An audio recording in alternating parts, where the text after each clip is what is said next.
Video में हम लोग परफेक्टली इनइलास्टिक कॉलिजन के बारे में समझने वाले हैं, देखने वाले हैं और उसके क्वेश्चंस को करने वाले हैं। इसके पहले मैंने पिछले वीडियो में आप लोगों को कॉलिजन को समझाया था। कॉलिजन क्या होता है, किसे कहते हैं, कॉलिजन कितने प्रकार के होते हैं, कब कौन सा कॉलिजन होता है, परफेक्टली इलास्टिक कॉलिजन क्या होता है, इससे क्वेश्चंस क्या होते हैं, क्या होता है जब परफेक्टली इलास्टिक कॉलिजन है, इसके स्पेशल केस के कौन से हैं, ये सारे मैंने आपको पिछले वीडियो में समझाया था। यदि आप लोगों ने उस वीडियो को नहीं देखा है तो आपसे आग्रह है कि सबसे पहले जाके उस वीडियो को देखिए, उसके बाद जाके इसको कंटिन्यू कीजिए। तो चलिए बिना समय गवाए हुए इसको स्टार्ट करते हैं। मैं हूं अभिनंदन कुमार आज़ाद और आप लोग हैं मेरे यूट्यूब चैनल शांति क्लासेज ASK आज़ाद मैकेनिकल इंजीनियरिंग पर।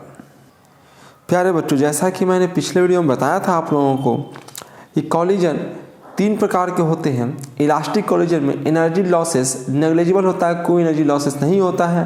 हाँ, काइनेटिक एनर्जी शुरुआत में जो टोटल काइनेटिक एनर्जी है वो शुरुआत में पोटेंशियल एनर्जी में चेंज जरूर होता है, पर 100% पोटेंशियल एनर्जी का रिकवरी होता है, काइनेटिक एनर्जी में चेंज हो जाता है। ठीक है, पर परफेक्टली इनइलास्टिक कॉलिजन में ऐसा कुछ भी नहीं होता है। परफेक्टली इनइलास्टिक कॉलिजन में मैक्सिमम जो एनर्जी है वो हीट के फॉर्म में और साउंड के फॉर्म में, किसी और फॉर्म में बाहर निकल जाता है। लाइटिंग जैसे टक्कर होता है तो लाइटिंग जनरेट होती है, हीट जनरेट होता है, साउंड जनरेट होता है, इसके फॉर्म में एनर्जी के लॉसेस होते हैं। मैक्सिमम लॉसेस में ही होता है और वो फिर से रिकवरी हो ही नहीं पाएगा क्योंकि वो बाहर चला गया। ठीक है, तो इसमें निश्चित रूप से जो फाइनल काइनेटिक एनर्जी आएगा वो कुछ ना कुछ इनिशियल काइनेटिक एनर्जी से कम आने वाला है। ठीक है, तो when two perfectly inelastic body collide to they stick to each other. ठीक है, जब दो परफेक्टली इनइलास्टिक बॉडी एक दूसरे से टकराते हैं तो एक दूसरे से चिपक जाते हैं, यानी कि इसमें मैक्सिमम डिफॉर्मेशन होता है और डिफॉर्मेशन के बाद 1 भी % का रिकवरी नहीं हो पाता है।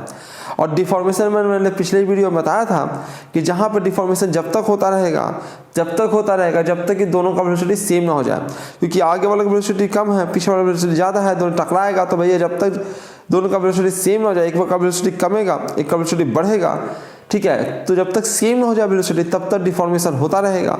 हाँ, अगर वो इनइलास्टिक परफेक्टली इनइलास्टिक कॉलिजन है तो रिकवरी बिल्कुल भी नहीं हो पाएगा, यानी कि अंत में दोनों जो बॉडी है वो साथ साथ चलेगा। ठीक है, तो इसमें मैक्सिमम थोपड़ा चेंज होता है, थोपड़ा चेंज होने के बाद बिल्कुल भी रिकवरी नहीं होता है। इस चीज़ को आपको याद रखना है, ध्यान में रखना है। ठीक है, तो इसको कैसे कर सकते हैं, तो बड़ा आसान क्वेश्चन हो गया। इसमें हम लोग सिंपली कर सकते हैं कि भैया अभी भी कोई बाहर से तो इसको मारा नहीं है, अपने जाके टकराया, अपने मरा है।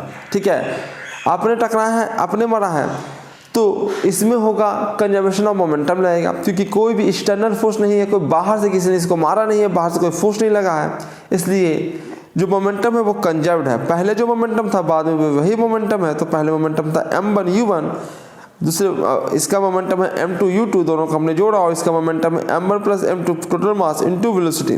तो ये इसका मोमेंट कंजर्वेशन ऑफ मोमेंटम हो गया। इसके अलावा एनर्जी तो भैया कुछ ना कुछ लॉस करेगा ही करेगा। तो एनर्जी में काइनेटिक एनर्जी में लॉस आएगा, काइनेटिक एनर्जी इनिशियल में से काइनेटिक एनर्जी फाइनल को घटाइए तो ये आपका काइनेटिक एनर्जी में लॉस निकल के आ जाएगा। ठीक है, तो यदि लॉस उसने दे रखा है कि इतने % का लॉस हो जाता है तब आप इस फॉर्मूले से काम चला सकते हो, पर वो देता नहीं है, वो देता है E का फॉर्मूला। तो E का फॉर्मूला मैं बता देता हूँ, यहाँ पे मेंशन नहीं है, आप लोग नोट कर लीजिए। ये ऊपर होता है वेलोसिटी ऑफ सेपरेशन। मैंने आगे बताया था पिछले क्लास में वेलोसिटी ऑफ सेपरेशन क्या होता है। Velocity of separation velocity of separation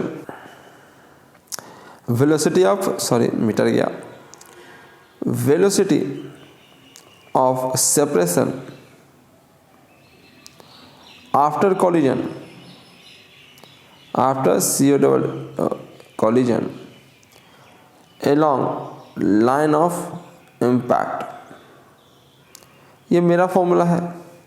नीचे होता है वेलोसिटी ऑफ अप्रोच, नज़दीक आने का वेग, before collision along line of impact. हो सकता है कि वो ऑब्लिक कॉलिजन हो। ठीक है, ऑब्लिक कॉलिजन आपने बचपन में पढ़ा था, क्योंकि अभी क्वेश्चन जो आते हैं वो इस प्रकार के क्वेश्चन नहीं आते, ऑब्जेक्टिव क्वेश्चन इतना बड़ा क्वेश्चन आ भी नहीं सकता है। ठीक है, इसलिए मैंने वो सब चीज़ों को छोड़ा है, क्योंकि बहुत ज़्यादा मैकेनिक्स बहुत बड़ा हो जाएगा। आपको तो पढ़ना है गेट का एग्जाम, तो गेट में बहुत कम क्वेश्चन आते हैं, और ESE में भी क्वेश्चन बहुत कम आते हैं कॉलिजन के, छोटे छोटे क्वेश्चन आएंगे, ठीक है। तो इतना इन्फॉर्मेशन काफ़ी है, वो सब नहीं आता है, इसलिए मैं उस पर ज़्यादा जोर नहीं दे रहा हूँ। इलास्टिक कॉलिजन में जनरली आपको ऑब्जेक्टिव क्वेश्चन आते हैं, ये क्वेश्चन को भी आसान रखना है, ज़्यादा दे देगा वो तो वो बड़ा लंबा सा क्वेश्चन हो जाएगा, ई का फॉर्मूला भी लगाना पड़ जाएगा आपको, ठीक है। तो छोटा सा क्वेश्चन आता है, टेंशन लेने की जरूरत नहीं है। नेक्स्ट है आपका पार्शियली इलास्टिक कॉलिजन, जिसमें ई का वैल्यू जो होता है वो 0 से 1 के बीच में होता है, ठीक है। 0 से 1 के बीच में होता है, यानी कि इसमें रिकवरी तो होता है पर 100% रिकवरी कॉलिजन के बाद नहीं हो पाता है। तो दो मास टकराते हैं, कुछ देर तक सेम वेलोसिटी चलते हैं, उसके बाद दोनों का रिफॉर्मेशन होता है, ठीक है। रिफॉर्मेशन के बाद दोनों अपने अपने अलग अलग वेलोसिटी चलते हैं, पर यहाँ पे ई जो होता है वो 100% नहीं होता है, ठीक है। तो यहाँ पे हम इस प्रकार से कर सकते हैं। सबसे पहले तो यहाँ पे कंजर्वेशन ऑफ मोमेंटम तो लगेगा ही लगेगा, कंजर्वेशन ऑफ मोमेंटम लगेगा तो ये वाला फॉर्मूला तो लगेगा ही लगेगा, m1u1 plus m2u2 equal to m1v1 plus m2v2, ये मैं कई बार लगा चुका हूँ, ठीक है। दूसरी बार लगेगा इसमें ई का फॉर्मूला, ई का फॉर्मूला मैंने अभी भी बताया है, ई है आपका velocity of separation by velocity of approach. मैं थोड़ा सा ज़्यादा डिटेल में किया था कि वो आपका ऑब्लिक कॉलिजन के लिए भी लगेगा, ठीक है। मैंने लिखा था ई का इक्वल टू, ऊपर लिखा था velocity of separation after collision along line of impact. Line of impact की डायरेक्शन उसका क्या वेलोसिटी है, उस डायरेक्शन में कितना वो दूर जाने की कोशिश कर रहा है, और नीचे होता है velocity of approach before collision along line of action. Line of action के डायरेक्शन में वो किस वेलोसिटी से आने की कोशिश कर रहा है। हो सकता है ना कि ऐसे तिरछा आ रहा हो और टकराना उसको ऐसे हो, तो इस डायरेक्शन वो किस वेलोसिटी से आ रहा है वो देखना है, यानी कि इसका ये कंपोनेंट निकालना वेलोसिटी का, ठीक है। तो वो चूंकि आता नहीं है, मैंने फॉर्मूला तो बता दिया पर वो क्वेश्चंस आते नहीं है, तो मैं ज़्यादा उस पर डिस्कशन नहीं कर रहा, ठीक है। या फिर कहोगे शॉर्ट में इस फॉर्मूले का इस्तेमाल कर सकते हैं, वेलोसिटी ऑफ सेपरेशन जो होगा E into velocity of approach होगा, यानी कि देखो वेलोसिटी ऑफ सेपरेशन है v2 माइनस v1, ये v2 से जा रहा है, ये v1 से उसे पीछा कर रहा है, तो सेपरेट ही हो रहा है v2 माइनस v1 से, तो ये बराबर होगा E into u1 minus u2। Velocity of approach क्या है, तो वेलोसिटी ऑफ अप्रोच ये अप्रोच कर रहा है और ये दूर जाने की कोशिश कर रहा है, तो नज़दीक आने का वेग क्या है, तो u1 माइनस u2 है। तो ये आपका सेकेंड इक्वेशन बन गया। इन दोनों इक्वेशन को सोल्व करके आप इसके जो दो अननोन है v2 और v1 उसको आप निकाल सकते हो, ठीक है। तो ये था दोनों के दोनों। अब मैं इसको दोनों के ऊपर क्वेश्चन में दिखाता हूँ, न्यूमेरिकल क्वेश्चन किस प्रकार से आता है, ठीक है। तो लीजिए एक ये क्वेश्चन है जिसको आप ट्राई कीजिए, तो इस क्वेश्चन को कीजिए, आसान सा क्वेश्चन, इस क्वेश्चन को मैं करा चुका हूँ पिछले वीडियो में भी ऐसा क्वेश्चन, ठीक है। तो इस क्वेश्चन को कीजिए, क्वेश्चन मैं एक बार नरेट कर देता हूँ अगर आप नहीं देख पा रहा आप लोगों को। तो एक बॉल है मास m का, falls under the gravity through height h, strike another ball b of mass m which is supported at rest by a spring of stiffness k, assume perfectly elastic impact velocity of ball A immediately after the impact H। तो ये आपसे पूछा गया simple सा question, इसको try कीजिए और मुझे आंसर बताइए कमेंट सेक्शन में। नेक्स्ट क्वेश्चन पे चलते हैं। नेक्स्ट क्वेश्चन ये वाला क्वेश्चन है, चलिए इस क्वेश्चन को देखते हैं। इसमें एक मास है, ये m मास है, ये कैपिटल M मास है, और इससे एक बॉल आकर टकरा रहा है। इस बॉल का मास स्मॉल m है और इसका वेलोसिटी आपका u दे रखा है, सॉरी ये आपका u वेलोसिटी दे रखा है, u नहीं दिया गया है, वो v है लेकिन v भी दिया नहीं गया है। एक जो मास है, एक मास तो देखो मैं फिर से बता देता हूँ क्वेश्चन, एक मास m है जो एक रफ सरफेस पे रखा हुआ है, रफ सरफेस है और इसका कोएफिशिएंट ऑफ फ्रिक्शन दे रखा है म्यू। एक और ऑब्जेक्ट है, गोली बंदूक कुछ है, वो गोली आया है, ये कैपिटल M मास है और ये जो गोली है आपका वो स्मॉल m मास है, ठीक है। और ये किसी वेलोसिटी से आता है, हमको पता नहीं है वो वेलोसिटी, फिर भी अब तुम इसका वेलोसिटी v मान सकते हो, ठीक है। वो हमें पता नहीं है, वो गिवन नहीं है। ये टकराता है, टकरा के ये जो गोली है ये इसी में जाके एम्बेडेड हो जाता है, इसी के अंदर समा जाता है, ठीक है, इसी के अंदर समा जाता है। और उसके कारण भाई अगर जाके टकराए गोली तो ये फेंका जाएगा, ये फेंका जाता है तो ये s डिस्टेंस तक ये आगे चलता है, ठीक है, s डिस्टेंस तक ये आगे चलता है। तो मुझे ये पता करना है कि ये जो वेलोसिटी v जो शुरुआत में m का था वो कितना था, ये मुझे पता करना है। समझ में आ गया होगा क्वेश्चन में, नहीं समझ में आया तो मैं फिर से बता देता हूँ कि एक मास m है जो रफ सरफेस पर रखा हुआ है, रफ सरफेस पर रखा हुआ, उसका कोएफिशिएंट ऑफ फ्रिक्शन आपका दे रखा है म्यू, और ये मास m है, कैपिटल M है, ठीक है। इससे एक बुलेट आगे टकरा रहा है, बुलेट का मास स्मॉल m है, इसके पास वेलोसिटी v है जो हमको पता नहीं है कितना है। ये बुलेट जाकर टकराता है और इसी में घुस जाता है। घुसने के बाद ये जो मास है, ऑब्वियस सी बात है, मास को गोली लगेगा तो या कुछ देर तक फेंका जाएगा। ये जितने दूर तक ये जाता है वो डिस्टेंस है s डिस्टेंस तक ये फेंका जाता है। ठीक है, तो आपसे पूछा गया है कि ये जो वेलोसिटी, जिस वेलोसिटी आया था v, वो कितना होगा। ठीक है, तो वो कैसे हम निकालेंगे। तो सबसे पहले तो भैया कंजर्वेशन मोमेंटम तो हर जगह लगाएंगे ही लगाएंगे, क्योंकि बाहर से कोई फोर्स लग नहीं रहा है। तो शुरुआत में जो गोली था वो आ रहा था v वेलोसिटी से, वो वेलोसिटी दे रखा है, वो वेलोसिटी हमको निकालना है। ठीक है, तो फिर शुरुआत में मोमेंटम था इसके पास m × v, बाद में ये मास इसमें घुस जाएगा और कुछ वेलोसिटी से चलेगा। ठीक है, हमें पता नहीं है कितना वेलोसिटी चलेगा वो। ठीक है, पर फिर भी मान लेता हूँ मैं कि वो जो वेलोसिटी है वो u है। ठीक है, तो ये होगा m + m × u। ठीक है, v दे रखा है, u नहीं दिया, तो u हमने निकाला, u कितना होगा भाई, तो mv/m + m, ये आपका वेलोसिटी होगा। ठीक है, अब टकराएगा, जैसे ही इससे टकराएगा, जैसे ही गोली इसमें घुस जाएगा, उसका वेलोसिटी अब ये हो गया है। ठीक है, यहाँ पर देखिए फाइनल इनिशियल वेलोसिटी करोगे तो गड़बड़ा जाओगे, क्योंकि शुरुआत में उसने वेलोसिटी v दिया है, v से हमने जैसे ही टकराया उसका वेलोसिटी हो गया u, और u वेलोसिटी से वो जब चलना शुरू किया है रफ सरफेस पर, तो रफ सरफेस पर देखते हैं कि फोर्स उस पर कितना लग रहा है। तो यहाँ पे भाई जो मास है वो मास देखिए आप, मास कितना हो गया है। ठीक है, मास m + m, मास निकालने की जरूरत नहीं है, मास जितना हो गया है इस पर फोर्स भी उतना ही लगेगा। ठीक है, μ × m + m × g, इतना इस पर फोर्स लगेगा। कौन सा फोर्स, फ्रिक्शन फोर्स। जब ये चलने लगेगा तो इतना उसका फोर्स लगेगा, तो इसको आप m + m से डिवाइड कर दोगे, तो यहाँ पे इसका पास एक्सेलरेशन जो आएगा वो μ × g आएगा। ठीक है, तो μ × g से d एक्सेलरेशन से आगे बढ़ेगा। ठीक है, तो उसने बता रखा है कि s डिस्टेंस पर चल के वो रुक जाता है, तो s = ut + ½ लगाएंगे। ठीक है, शुरुआत में इसका वेलोसिटी कितना दे रखा है। ठीक है, कितना हो गया था, कितना निकाल के हम लोग लाया है हम लोगों ने, तो mv/m + m का होल स्क्वायर। भाई फाइनली उसको रुक ही जाना है।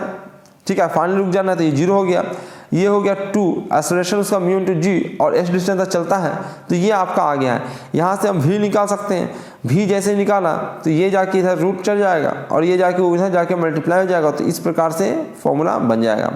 ठीक है, v = √2μgs × m + m/m। ठीक है, तो इस प्रकार से क्वेश्चन बन जाएगा। नेक्स्ट क्वेश्चन, ये क्वेश्चन है आपको, इसको भी कीजिए। ये कहा आ वुडन स्फीयर, एक स्फीयर है लकड़ी का। ठीक है, जिसका मास उसने दे रखा है 1 kg, are suspended on string, एक स्ट्रिंग से वो लटक रहा है, जैसे कि क्वेश्चन नीचे दिखाया गया। ठीक है, ये देखिए एक रस्सी है और इससे लटक रहा है, एक मास m, ये लकड़ी का है। ठीक है, अब बुलेट ऑफ मास m, एक और बुलेट है जिसका मास m है, इसका मास 1 kg था और इसका मास आपका सिर्फ 1.5 ग्राम है, 1.5 ग्राम है। Is shoot at the sphere with velocity v = v0। इसके पास मास m है दे रखा है और वेलोसिटी उसने v0 दे रखा है। इसको मैं कैपिटल M मान लेता हूँ, इसको मैं स्मॉल m मान लेता हूँ, ताकि वेरिएबल के टर्म में ही मैं क्वेश्चन को कर दूँ, अंत में वैल्यू तुम पुट कर लेना। एंड जो है, ठीक है, एंड दे रखा है बिकम इम्बेडेड, अंदर जाके गोली इसमें अंदर घुस जाता है, embedded and in it because of the impact the sphere is raised height of 0.2 metre. ठीक है, ये कुछ हाइट तक इससे उठ जाता है, भाई गोली लगेगा इसको तो कुछ हाइट तक ऐसे उठ जाता है। ठीक है, ये जितना हाइट तक उठता है उस हाइट को हमने कहा है 0.2 मीटर एबव द हॉरिजॉन्टल। ठीक है, हॉरिजॉन्टल से वो 0.2 मीटर तक उड़ जाता है। तो आपसे पूछा गया है कि शुरुआत में जिस वेलोसिटी से गोली को दागा गया था वो वेलोसिटी v0 कितना है। ठीक है, ये सब क्वेश्चन आते रहते हैं, तो इसको हम लोग देखते हैं कैसे बना सकते हैं। ठीक है, तो ये क्वेश्चन है। तो सबसे पहले तो आप कंजर्वेशन ऑफ मोमेंटम लगा सकते हैं। वैसे यहाँ पे कंजर्वेशन ऑफ मोमेंटम लगता नहीं है, ठीक है, लेकिन कंजर्वेशन ऑफ मोमेंटम ही सेम रिजल्ट दे देता है। ठीक है, क्यों नहीं कंजर्वेशन ऑफ मोमेंटम लगेगा, क्योंकि यहाँ पे स्ट्रिंग से फोर्स लग रहा है। ठीक है, बाहर से अगर तुम ऐसे गोली लगाओगे तो स्ट्रिंग में फोर्स लगाएगा। ठीक है, हाँ एक अच्छी बात है कि स्प्रिंग का जो फोर्स है शुरुआत में, इस वक्त ये मोमेंटम के जैसा लगाएंगे उस वक्त इसके मोशन के परपेंडिकुलर फोर्स लग रहा है। ठीक है, तो परपेंडिकुलर फोर्स या परपेंडिकुलर वेक्टर जो है वो दूसरे डायरेक्शन में इफेक्ट नहीं करते हैं, एक दूसरे पर इफेक्ट नहीं डालते हैं। ठीक है, तो इस वक्त इस डायरेक्शन में इस पर इम्पैक्ट फोर्स लग रहा है, उस वक्त इस डायरेक्शन में जो इसके परपेंडिकुलर फोर्स लग रहा है। ठीक है, तो यहाँ पे आप कंजर्वेशन ऑफ मोमेंटम लगा सकते हैं। तो कंजर्वेशन ऑफ मोमेंटम लगाते हैं। शुरुआत में इसी के पास मोमेंटम था, m इंटू वी नॉट, बाद में दोनों के पास हो गया है m प्लस m, और वेलोसिटी हमने मान लिया यहाँ पे v हो गया है, ठीक है, टकराने के बाद। तो यहाँ से v आपका निकालोगे तो ये निकल के आएगा, ये बार बार हम निकाल के लाए हैं, ठीक है। तो अब याद हो जाना चाहिए। देखिए मैंने एक बार में ही लिख दिया है, ऐसा नहीं याद बेसिस पे लिखा है, क्योंकि हमने इतने क्वेश्चन बनाए कि अब हमें पता हो गया है कि यही वेलोसिटी होगा, ठीक है। उसके बाद नेक्स्ट करेंगे कि जितना पोटेंशियल एनर्जी है इसके पास वो सब के सब, जितना कार्टेज इसके पास सिस्टम के पास है वो सारा का सारा पोटेंशियल एनर्जी सिस्टम के में बदल जाएगा, ठीक है। तो करंट एनर्जी कितना है, तो हाफ ऑफ एम, एम इस आपका ये हो गया है, दोनों मास जुड़ गया है, भी हमने निकाला है half of M B square, और ये पोटेंशियल एनर्जी बदल जाएगा। पोटेंशियल एनर्जी पूरा मास एम जी एच, ठीक है, क्योंकि आप जाके गोली उसमें घुस गया तो एम प्लस एम हो गया, एम जी एच हो गया, ठीक है। इसको सोल्व कीजिए और सोल्व करके आप भी का वैल्यू निकालिए, वी नॉट का वैल्यू निकाल लीजिए, ठीक है। आप चाहेंगे तो इसमें आप वैल्यू पुट करके भी आंसर ला सकते हैं, V naught equal to 42 metre per second आपका आंसर आ जाएगा। तो इस प्रकार से आप क्वेश्चन को सोल्व कर सकते हैं। एक और क्वेश्चन इसको भी सोल्व करके देखिए। ये कह रहा है कि ए जो है जिसका डिग्री ऑफ फ्रीडम 1 है, सिस्टम हैविंग मास 1 kg, ठीक है, डिग्री ऑफ फ्रीडम 1 है, उसका एक सिस्टम है जिसका डिग्री ऑफ फ्रीडम 1 है और उसका मास जो है वो 1 kg है। स्टिफनेस जो है वो 10 किलो न्यूटन पर मीटर है। इनिशियली एट रेस्ट, शुरुआत में वो रेस्ट में है। Is subjected to an impulsive force of magnitude 5 kilo newton, और उसमें एक इम्पल्सिव फोर्स लगता है जिसका मैग्नीट्यूड है 5 किलो न्यूटन फॉर 10⁻⁴ सेकेंड। देखो कितना कम समय में कितना ज़्यादा फोर्स लग गया है, इसलिए इसको हम इम्पल्सिव फोर्स कह रहे हैं, ठीक है। The amplitude mm of resulting free vibration, तो यहाँ पे जो भाई टकराया है तो वाइब्रेशन होने लगा है, तो उसका एम्पलीट्यूड आपको निकालना है फ्री वाइब्रेशन का, ठीक है। यानी कि फ्री वाइब्रेशन हो रहा है, डैम्प्ड वाइब्रेशन नहीं हो रहा है, या फोर्स वाइब्रेशन नहीं हो रहा है। सिस्टम यहाँ पे बना हुआ है, ठीक है, देख सकते हैं कि एक kg का मास है, यह स्प्रिंग से लगा हुआ है, ठीक है, स्प्रिंग से लगा हुआ है, इसका के स्प्रिंग का दे रखा है 10 किलोमीटर पर मीटर, ठीक है। यहाँ पे कोई फ्रिक्शन नहीं है सरफेस में, तो हो क्या रहा है भाई, तो एक इम्पल्सिव फोर्स एकाएक इस पे लग गया है, ठीक है। एकाएक हमने इसको झटका देकर मार के छोड़ दिया, तो ये ऐसे ऐसे वाइब्रेट करेगा, ठीक है। तो वो जो वाइब्रेशन होगा, फ्री वाइब्रेशन होगा, उसका जो आपको एम्पलीट्यूड निकालना है, ठीक है, उसका आपको एम्पलीट्यूड निकालना है फ्री वाइब्रेशन का। तो चलिए निकालते हैं। तो जो हमने पहले पढ़ा है सबसे पहले तो उसको कर लें, ठीक है। इम्पल्स की बात क्या, इम्पल्स में बस एक ही चीज देखो किसी क्वेश्चन को कैसे करना है, मान लेते हैं वो कुछ नहीं आता है, ठीक है। तो सबसे पहले हमने यहाँ पे इम्पल्स का नाम आया तो इम्पल्स वाला फॉर्मूला लगाएंगे, ठीक है। इम्पल्स हमने जानते हैं चेंज ऑफ मोमेंटम के बराबर होता है, चेंज ऑफ मोमेंटम ही करेंगे हम लोग, बाकी चीजें कर नहीं सकते यहाँ पे, ठीक है। तो इम्पल्स उसने दे रखा है 5 × 10⁻³ न्यूटन, और टाइम उसने दे रखा है 10⁻⁴ सेकेंड, ठीक है। तो इम्पल्स हम जानते हैं कि चेंज ऑफ मोमेंटम के बराबर होता है, तो इम्पल्स हमने इधर लिखा, ठीक है, इधर हमने इम्पल्स लिखा। इम्पल्स क्या होता है, फोर्स इंटू टाइम होता है, ठीक है, मैंने बता रखा है F/dt, यही आपका इम्पल्स के बराबर होता है, इंटीग्रेशन इसका करोगे तो, ठीक है, ये आपका इम्पल्स के बराबर होता है। तो हमने इधर लिखा फोर्स इंटू टाइम, ये इम्पल्स, ये होता है चेंज इन मोमेंटम के बराबर। तो शुरुआत में तो इसके सिस्टम के पास कोई मोमेंटम था नहीं, टकराया तो कुछ वेलोसिटी से चलने लगा, इसी की में मास है सिर्फ 1 kg में, तो इसी के पास सिर्फ मोमेंटम आएगा, मास इंटू वेलोसिटी। यहाँ से आपने वेलोसिटी निकाल लिया, ठीक है, यहाँ से सोल्व करके आप वेलोसिटी निकाल लोगे। मैं देखो मैथमेटिक्स में नहीं बताने वाला, यहाँ से आप सोल्व करोगे तो क्या निकल जाएगा, वेलोसिटी निकल के आ जाएगा, ठीक है। अब वाइब्रेशन को समझते हैं, ठीक है। वाइब्रेशन का कैसे होगा भाई, और एम्पलीट्यूड मतलब क्या होता है कि देखो इस पर वेलोसिटी अगर आ गया तो ये जाएगा इधर, दबेगा स्प्रिंग, दबेगा कब तक का स्प्रिंग तब रहेगा जब तक वेलोसिटी 0 ना हो जाए।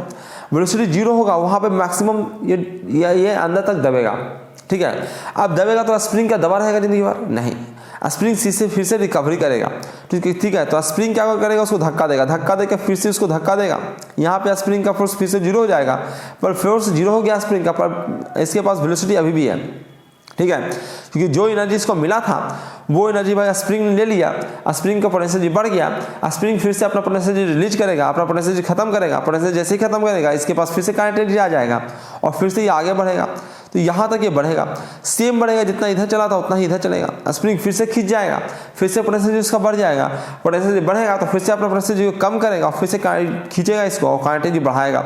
तो इस प्रकार से ऐसे ऐसे चलता रहेगा, ठीक है। तो इसका जो मैग्नीट्यूड का की बात कहा है वाइब्रेशन का, तो वो इतना होगा, ठीक है। और ये कुछ नहीं, मैक्सिमम डिफॉर्मेशन है। तो मैक्सिमम डिफॉर्मेशन तभी होगा जो वेलोसिटी पूरा का पूरा वो कार्टेज जो है उसके पास वो पूरा का पूरा पोटेंशियल एनर्जी में बदल जाए, ठीक है। तो इसको बदलते हैं, तो इसको बदलते हैं तो हाफ ऑफ के एक्स जो होगा वो मैक्सिमम डिफॉर्मेशन होगा, half of K X square, इसको कहते हैं half of M V square के बराबर कर लेते हैं। और हाफ ऑफ के उसने दे रखा है, के दे रखा है 1 किलो न्यूटन पर मीटर, तो के का वैल्यू हम लोगों ने दे दिया है, ठीक है। कितना दे दिया है 10 × 10⁻³ और x max half of M दे रखा है हम लोगों ने, ठीक है। एम का वैल्यू कितना है 1 है और वी का वैल्यू हम लोग निकाल रखा है 0.5, इसका वैल्यू रखिए और एक्स मैक्स निकाल के लाइए, ठीक है।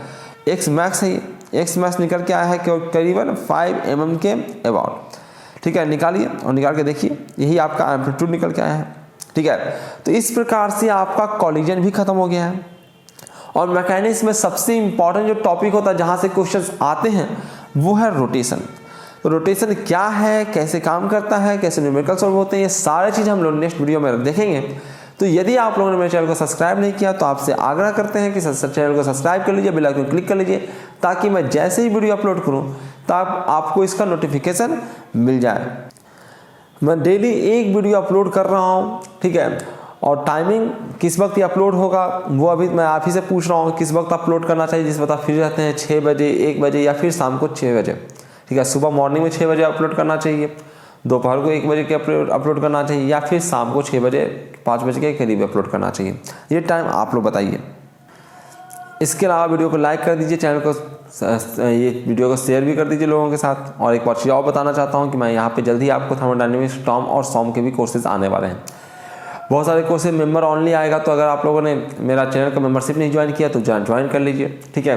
क्योंकि वहाँ पे एक एक्स्ट्रा सपोर्ट मिलेगा कि आप डिस्कशन वगैरह कर सकते हैं, लाइव क्लासेस वगैरह दिया जाएगा। यहाँ पे जनरल रिकॉर्डेड क्लासेज आता है, ठीक है, जो वीडियो रिकॉर्ड कर जाता है वो आता है। तो आप इंटरेक्शन टीचर के साथ नहीं कर पाते हैं, वहाँ पर लाइव क्लासेस रहेगा, लाइव क्लासेस पे आप लोग टीचर के साथ इंटरेक्शन कर पाएंगे। कई और भी फ्रेंड मेरे यूट्यूब पे आ रहे हैं मैकेनिकल इंजीनियरिंग पढ़ाने के लिए और भी कॉम्पिटिटिव एग्जाम को लेकर, ठीक है। पर वो मेंबर्स ऑनली के लिए पढ़ाएंगे क्योंकि उनको कुछ ना कुछ अर्निंग भी चाहिए होगा, ठीक है। तो उसको आप लोग ज्वाइन कर सकते हैं और इसको शेयर कर सकते हैं। Thank you very much. इस वीडियो में इतना ही था।